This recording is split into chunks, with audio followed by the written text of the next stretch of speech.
大家好，我是嘉蕾，欢迎回来我的频道。自从上一集讲了打疫苗之后的感想之后，我就一直没有拍影片了。今天想要跟大家讲一下瑞士这里的垃圾分类。这个主题其实我很早就想讲，可是一直拖到现在，因为我的拖延症太厉害了。之前我一直只是生活在马来西亚，那里的垃圾分类法是没有那么严格的。之前2016年的时候，政府是已经强制落实了住家分类、住家垃圾分类，而且也每一家都送一个垃圾桶。可是我没有看到有特别大的改变，我觉得成效不是很好了。好，回来今天的主题，来到瑞士生活，垃圾分类是我第一件要学的事。我要学会看懂这里垃圾分类的那个 label。为了方便人民做垃圾分类，这边大部分的包装它都会 label 好那个东西的材质，所以的你就比较容易做垃圾分类了。我之前为了学习这个垃圾分类，我在网上找了很多资料，还下载了一个教你做垃圾分类的 apps。这个 apps 里面呢，它会教你怎样做垃圾分类，它有14个 category。有包括了生物垃圾啦，生物垃圾就是包括了你的厨余，像那些骨头啊、蛋壳啊、果皮啊，还有花草树木那些，只要是可以生物分解的东西嘞，它都属于生物垃圾。你必须要用那种特别可以分解的纸袋来装它。第二个就是纸制品，包括了纸盒啊、纸张啊，还有纸箱那些。再来就是普通垃圾，普通垃圾大部分就是那些食物的 plastic 包装啊，那种是不能被 recycle 或者 reuse 的，就是归类在普通垃圾里面了。还有一个 category 就是圣诞树，每一年圣诞节之后的几天呢，会有专人去你家门口帮你回收那种不要了的圣诞树，可是你必须要把那些 decoration 拿掉，它才可以帮你把那个树拿走。And then 下一个就是玻璃，玻璃有分两种啦。有颜色跟透明的都要，这两个是要分开来丢的，你不能把有颜色的跟没有颜色的掺在一起丢。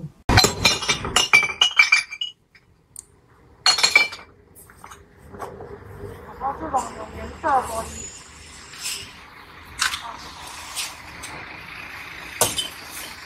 这个玻璃。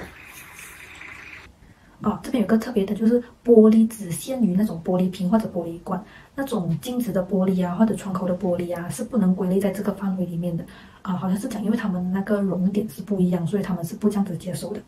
等下一个就是 PET 瓶子，所谓 PET 瓶子就是人家讲的保特瓶，怎样看呢？就是那个瓶子底部呢会有一个三角形的 logo， 如果那个 logo 里面是1号的话呢，它就是属于 PET 瓶子，这样你就可以放进那一个环保桶里面。如果那个三角形里面是其他号码的话呢，这样你就要丢去其他的那种回收桶了。等下一个呢就是铝跟镀锡啦，就是包括了汽水罐啊，还有食物的罐头，还有这里的 mayonnaise 呢，它也是用这种铝的那种 tube 来装的，所以这个 mayonnaise 的管呢，你用完了之后，你也是丢去那边回收的。有一个好的就是它有跟你讲说，你不需要特别去清洗这些食物残渣，因为他们回收回去之后呢，他们是会用高温处理，但食物残渣经过高温处理呢，就会消失无踪。可是如果是说我的话呢，我还是会洗干净一点，因为我会累积到一定的数量之后才拿去外面丢，所以为了防止有蟑螂啊、苍蝇啊，我都会洗干净，然后才放在一个 corner 里面，等到满然后我才会拿出去外面丢的。然后下一个 category 是衣物，就是包括了衣服啊、鞋子啊、枕头啊。还有裤带啊那种，就是衣物类啦。它这边就有点像马来西亚，也是有一个大的环保桶，专门是来收这种不要了的旧衣服、旧衣物。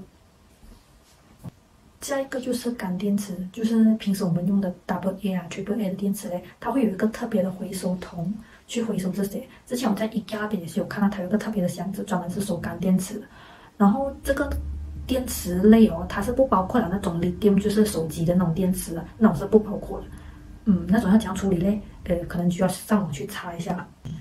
下一个是大型垃圾，所谓大型垃圾就包括了你的家具、你的沙发、橱啊、地浪啊那种你不要了的旧家具，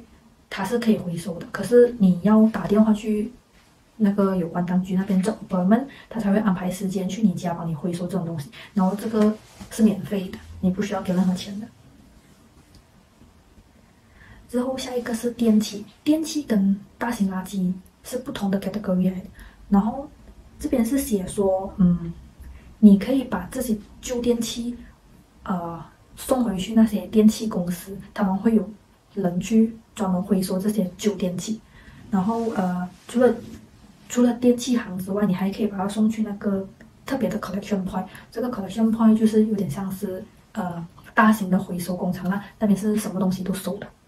下一个就是特殊垃圾，这个特殊垃圾类就包括了那些有毒的化学物品，还有灯泡啊，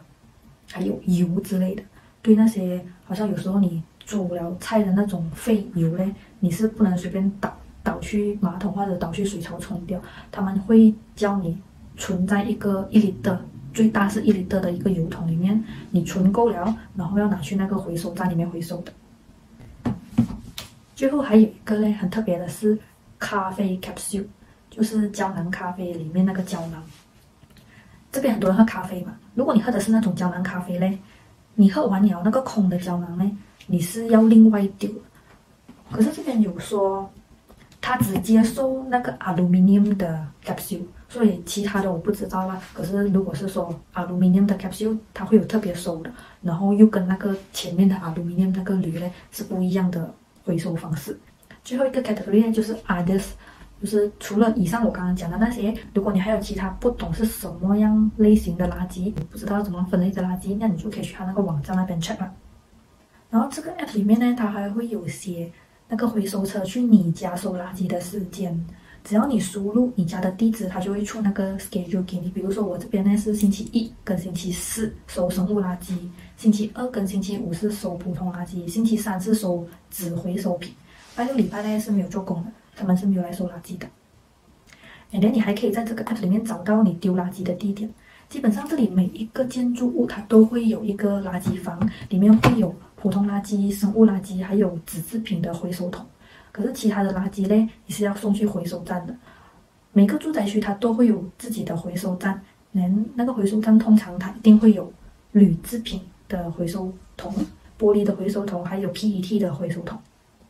除了这些呢，有一些还会有那个 capsule， 像咖啡胶囊的回收桶，还有干电池的回收桶，就要看你住家那边有还是没有啦。如果没有的话，可能你要自己去找。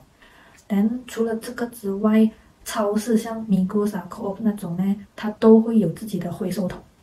但这些超市的回收桶呢，他们会有一个专门回收，像那种洗碗巾啊、洗发水啊那种空瓶子，还有油用过了的油的空瓶子呢，也是送回去超市那边回收的。除了这些回收桶跟回收站之外呢，你还有什么其他的垃圾，你不懂要怎样处理的话呢，你可能就要送回去回收工厂了。像我之前查过呢，离我家这边3公里多一点，有一个回收工厂。那个回收工厂基本上是什么都回收的，包括了那种特殊垃圾，像我刚刚讲的有毒的化学物品啊、油气啊那种，他们都有收的。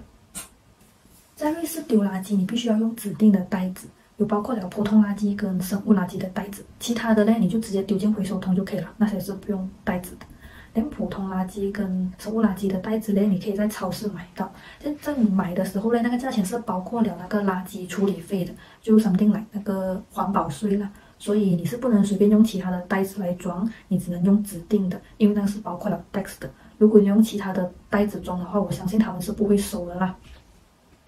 因为垃圾袋是要给钱的。所以我通常会累积到一定的数量才拿去外面丢，而且这边的垃圾袋的那个物量蛮大一下，普通垃圾最小的一个也要还是20厘的，但生物垃圾最小一个是7厘的，所以